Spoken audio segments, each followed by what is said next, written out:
निवेदन थे, प्रार्थना थी, वो कही तो परमात्मा ने कहा चलो तथास्तु, जो तूने मांगा मैंने बख्श दिया।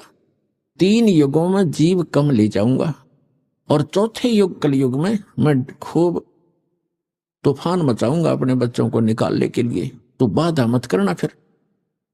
तो उसने कहा कि एक और प्रार्थना की उसने उसी समय कि जो आपका ज्ञान स्वीकार करे, आप जाओ, और या आपका कोई संदेश वाहक आवे, तो जो भी मानव शरीरधारी प्राणी परमात्मा का इच्छुक स्त्री या पुरुष आपका ज्ञान स्वीकार करे, वो आपका और हमारा ज्ञान, काल के दूतों का, इन मंडलेश्वरों और आचार्यों का जो ज्ञान ग्रहण करे, उसको आप बाई फोर्स ना लेना, ये दया करना, बलपूर्वक ना ले जाना।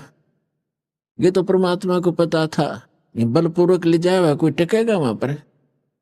कहते परमात्मा यहां तक कहते हम मोहम्मद को वहां ले गयो, इच्छा रूपी वहां नहीं रहो, उल्ट मोहम्मद मैल पठाया, गुज बीरज एक कलमा लाया, रोजा बंग नमाज दे रे, बिस्मल की नहीं बात कही रे।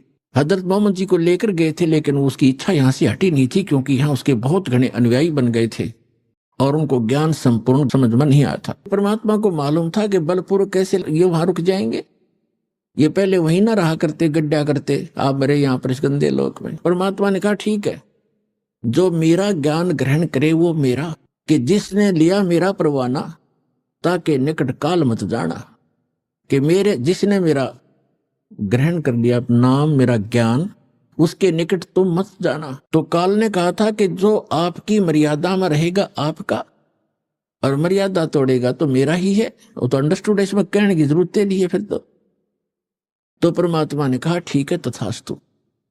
जब परमात्मा ने ये सारा कुछ कह दिया और उसकी सारी स्वीकृति दे दी, तब एकदम रूप बदल गया और एकदम खड़ा हो गया, कहने लगा जोग जीत जाओ संसारा, जीव न माने कहा तुम्हारा, जीव तुम्हारा कहा न माने, हमरी ओढ़ हो बाद बखाने। मैंने उनको ऐसी उल्टी पट्टी पढ़ा दी कि सब मेरे ही ज्ञान को ग्रहण किए हुए हैं, और कलयुग में तो उनकी ऐसी हालत कर दूंगा कि किसी को भी भक्ति योग्य नहीं छोड़ूंगा। देवल धाम और तीर्थ पुजवाऊं, देवल देव धाम इनकी पूजा करवाऊंगा, या विद जीवों को भरमाऊं। अपने आत्माओं, अभी परमात्मा का ज्ञान आपके ईव समझ में आवेगा।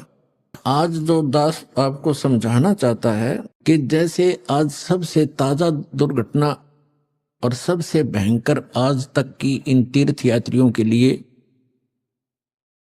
ये है कि केदारनाथ के दर्शनार्थ गए हुए इन बद्रीनाथ केदारनाथ के श्रद्धालुओं के ऊपर कितना कहर टूट गया, परिवार के परिवार नष्ट हो गए।